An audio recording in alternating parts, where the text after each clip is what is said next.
Why is sisterhood important? I would liken it as unto a mirror, right? Because you're able to see your best self, but you're also able to view the things and see the things that you need to work on as a woman, as a daughter of Zion. So it teaches you how to communicate effectively. It teaches you to be soft. It teaches you to be wise as a serpent and harmless as a dove.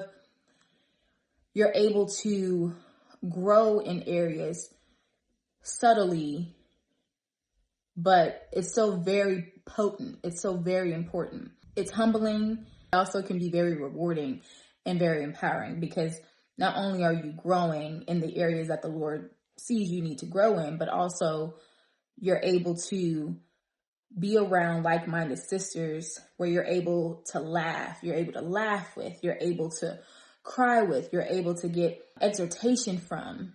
You know what I mean? Like, that is big. That's huge in a world that we're like told we need to be divided and subconsciously and strategically. Like, you're able to gather with sisters who's in this fight that makes you want to be better, that you're ashamed if like you're not on your P's and Q's, if you're not doing what you're supposed to be doing.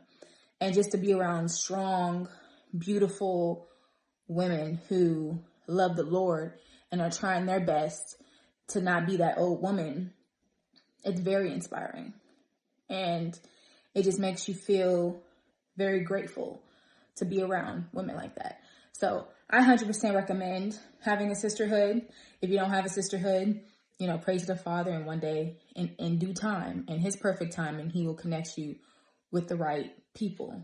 You understand? So, but yeah, that's why I would say sisterhood is very important. All praises to the Most High. Let's discuss the elder and the younger sisters and the Most High's standards and blueprint for us. He established a specific order for how Israelite women should interact with one another. Sisterhood is intergenerational. We cannot have a strong nation if the elder women are distant on one side and the younger women on the other side are rebellious. Titus 2:3-4 says, the aged women likewise, that they be in behavior as becometh holiness, not false accusers, not given to much wine, teachers of good things, that they may teach the young women to be sober, to love their husbands, to love their children. These are sisterhood standards that are important. Let's talk about a few. Discretion. Keeping a sister's matters private, no gossip. Proverbs 11:13 is where that can be found. Sincerity is another one. Loving without ulterior motive or fake energy, Romans 12:9. What about compassion? Feeling her pain and celebrating her wins as if they were your own, 1 Peter 3:8. Admonition, correcting in love to save a sister's soul, Leviticus 19:17. I want to encourage you to implement guarding against the sister destroyers. We have to be honest. Sometimes the biggest threat to an entire sisterhood is the tongue. Gossip, envy, and being a plain old busybody are the sparks that set the whole forest on fire. We have to be careful, women. Ecclesiasticus 28:9 says, a sinful man disquieteth friends and maketh debate among them that be at peace. 1 Timothy 5:13 says, and withal they learn to be idle, wandering about from house to house, and not only idle, but tattlers also, and busybodies, speaking things which they ought not. We have to learn to have direct counsel only. Let's discuss it. If your sisterhood thrives on talking about other sisters who aren't in the room, it isn't edification. It's a snare. A true daughter of Sarah guards the reputation of her sisters as if it were her own. Sisterhood serves a functional purpose in the body, and that purpose is growth. If you are around sisters who never challenge you to keep the commandments better or carry yourself with more virtue, you aren't in a sisterhood.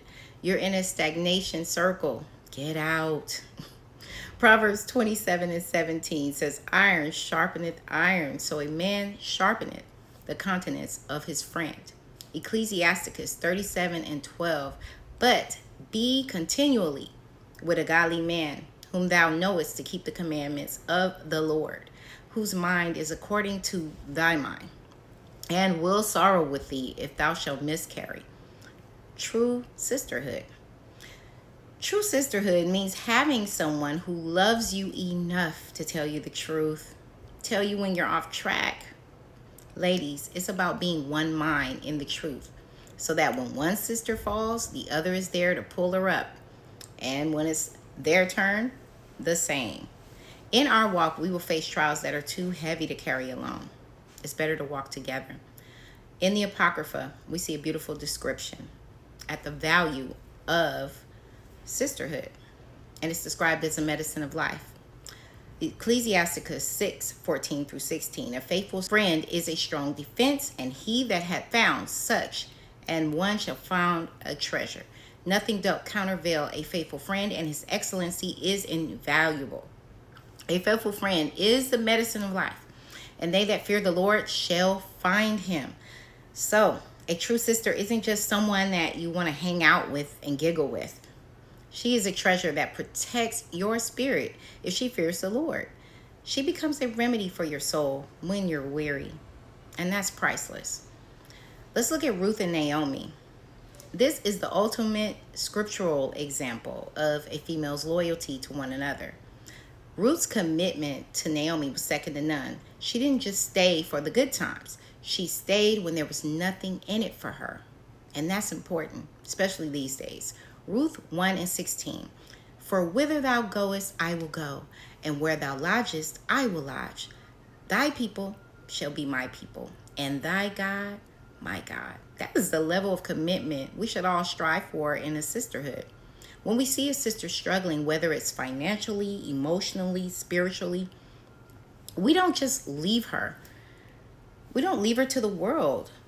We remain constant. So, my sisters, sisterhood is a commandment, not an option. We are many members, but one body.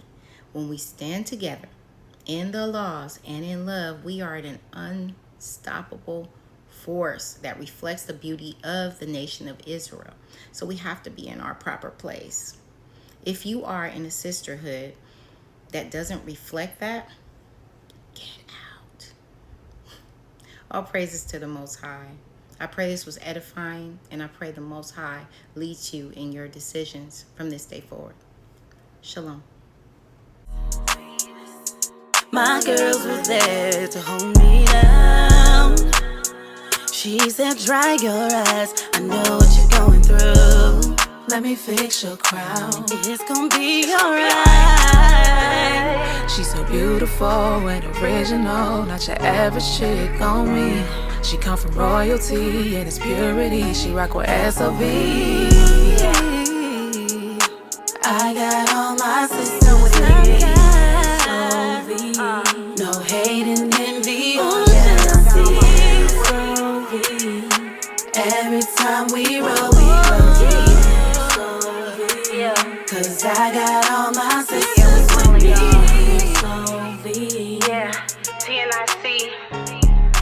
SOB, Sisters of Virtue. We in the building, y'all.